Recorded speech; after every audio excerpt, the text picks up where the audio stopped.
there is about $4 billion of monetary gold in the country. Under the President's plan, all of this gold will be held in the United States Treasury to protect and maintain the value of our money. Changing the amount of gold in the dollar does not mean any change in the number of dollars you hold or the dollars you owe.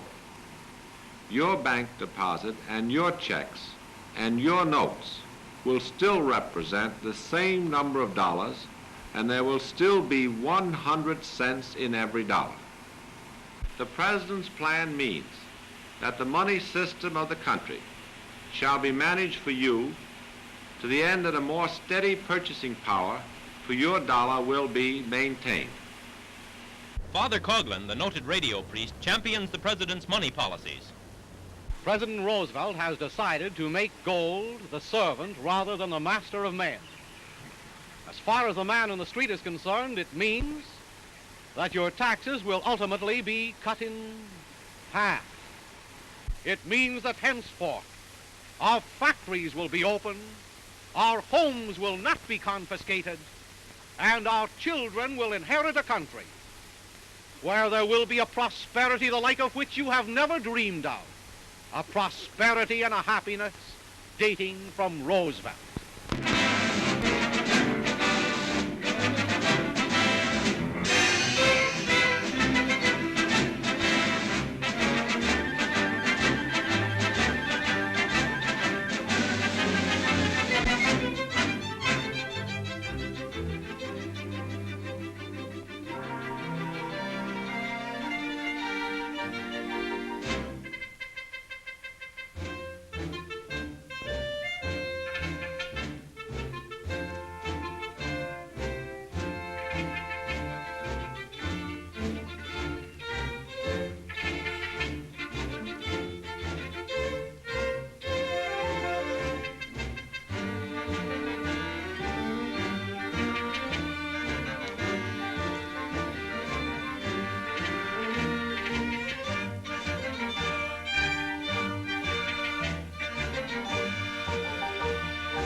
Time out here at Navin Field in Detroit today for the first of the 1935 World Series games.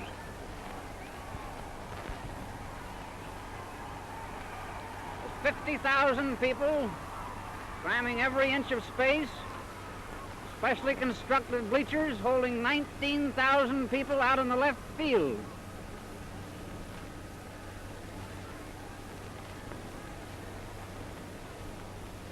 Leadoff man for the Cubs takes a swipe at the ball. Hit! A hit out in the right field. Galan circles first. He's going over towards second. It's a two-bagger. He's safe at second. Cubs have Galan on second base. Billy Herman at bat. There goes the pitch. It's a slow bounder down third base. Out at first.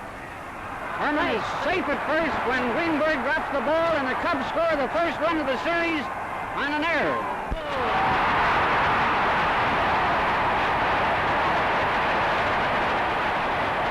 Herman on first. Lindstrom at bat. He bunts. It's a nice sacrifice. Billy Herman goes to second.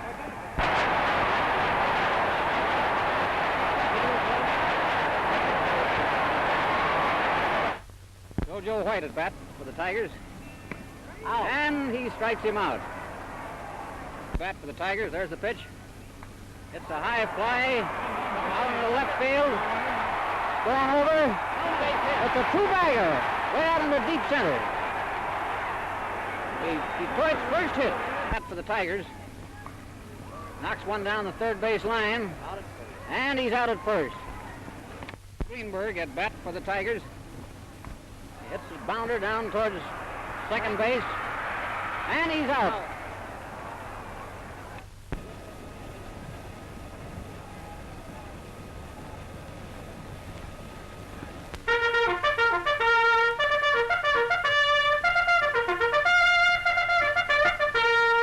And the Tigers scamper onto the diamond for the sixth and perhaps deciding game of the World Series at Navin Field. Detroit's curveball expert, Tommy Bridges, pitching. Billy Herman batting with Cub runners on first and third base. Bridges pitches to him, and Herman slugs it out into right center field, scoring Jurgis from third and sending the other runner into third where he is out.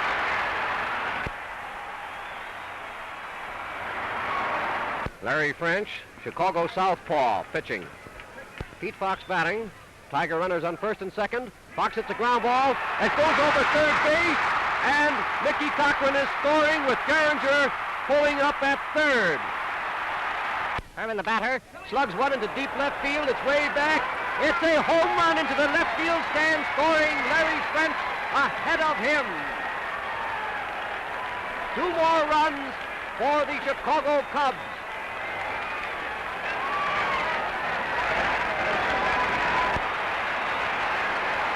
Goes Goslin, the hitter for Detroit, with Mickey Cochran on second base. Goslin lines the ball out to right field. It's a hit, and Mickey Cochran is scoring from second with the run that wins the ball game and the World Series for Detroit. It is their first World Championship and the end of the 32nd official World Series. And here's Mickey Cochran. It's been a tough series, but the boys have played great ball throughout.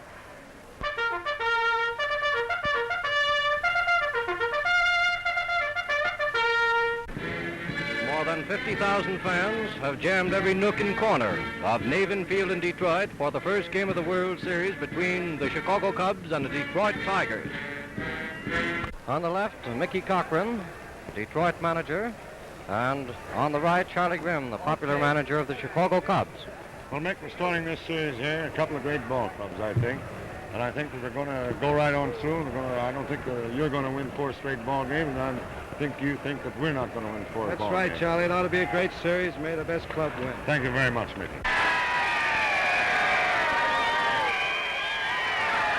Schoolboy Rowe, Detroit ace pitcher, takes the mound and the game is on. Augie Galan of the Cubs is at the bat. He hits that first ball. It's right over second base for a single. He's going down to second base and slides in there safely on a throw.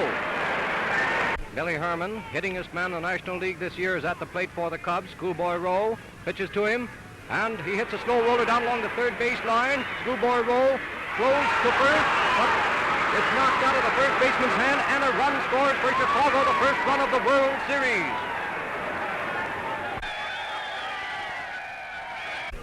Gabby Hartnett, the Cubs catcher and heavy hitter at the plate. Schoolboy Rowe pitches to him, and he slugs that one, a line drive into right field, and another run is scoring for the Cubs.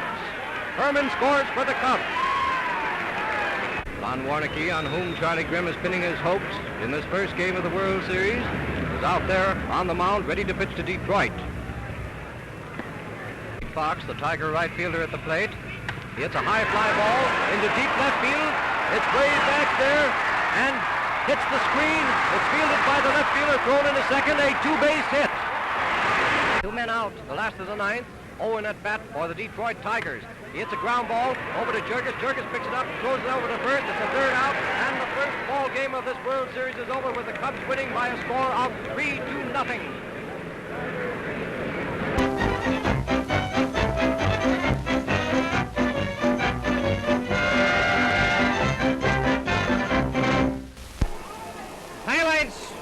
of Detroit's second victory over the Cubs in the World Series.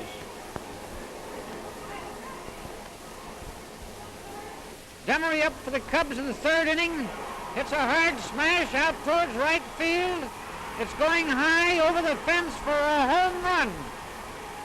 The first home run for the Cubs in this series, and the first run for the Chicago team today.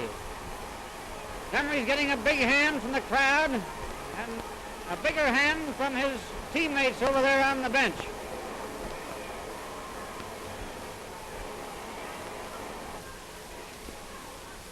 The Cubs continue to find Mr. Walker of the Detroit Tigers for some more hits. There's Hank going down to third. Hank scores the second Cub run on a single.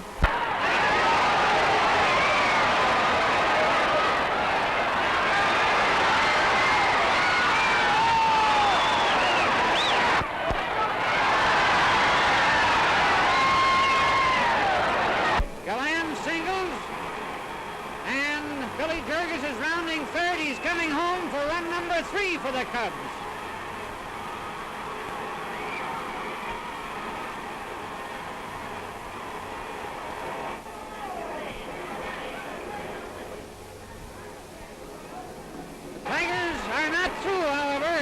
Inning comes up. Fox triples, scoring Goose Coughlin ahead of him. The boys are going. Charlie Grimm runs out. A little argument there with the umpire, and Charlie's a little bit hot. Umpire says to the Towers, Mr. Grimm, and the Cub manager is banished from the game.